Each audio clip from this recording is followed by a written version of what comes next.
100% అమ్మా. నేను చెప్పింది ఏంటి, ఆ రోజు మీరు దయచేసి మీ జర్నలిస్టులు కూడా గమనించాలి.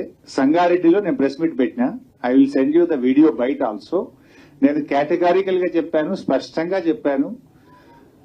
రాష్ట్ర ప్రభుత్వం బాండ్ పేపర్ మీద రాసిచ్చిన 6 గ్యారంటీలు, 13 హామీలు, 100 రోజుల్లో చేస్తామని చెప్పిన 13 హామీలను, రుణమాఫీని 15 ఆగస్టులోగా చేస్తే నేను రాజీనామా చేస్తానని చెప్పాను.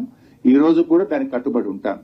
నేను ఆ రోజు ఇంకా స్పష్టంగా చెప్పాను, అవ్వా తాతలకు 4000 పెన్షన్ వస్తే నాకు ఆనందం తప్ప నేను ఒక్కరిని ఎమ్మెల్యే పదవిలో ఉండడం నాకు ఆనందం కాదు. అక్కా చెల్లెళ్లకు మరి 2500 రూపాయలు వస్తే నాకు ఆనందం, వాళ్ళ పెదవుల మీద ఉండే చిరునవ్వులో నాకు సంతోషం ఉంటుంది తప్ప నాకు ఎమ్మెల్యే పదవి అంత ముఖ్యం కాదు. ఇవాళ ప్రతి పేదవాడికి ఇల్లు ఇస్తామన్నారు 5 లక్షల రూపాయలతోని. పేదలందరికీ ఇల్లు వస్తే నేను ఆనందపడతా తప్ప నేనేదో కొత్తగా ఎమ్మెల్యే పదవి చేస్తలేను. నాకే మంత్రి పదవి, ఎమ్మెల్యే పదవి నేను కొత్తగా జీవితంలో అనుభవిస్తలేను.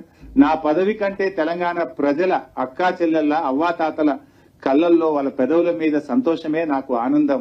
వాళ్ళందరికీ నువ్వు ఇస్తే, కనీసం నా ఛాలెంజ్ తీసుకొని అయినా ఇస్తే నేను రాజీనామా చేస్తే మళ్ళీ నిలబడాలని కూడా చెప్పిన. ఇప్పుడు కూడా చెప్తున్నా మీ ద్వారా, రుణమాఫీ 15 ఆగస్టులోగా పూర్తి చేయడంతో పాటు 100 రోజుల్లో అమలు చేస్తామన్న బాండ్ పేపర్ మీద రాసిచ్చిన 13 హామీలు అమలు చేయండి. I'm ready for my resignation.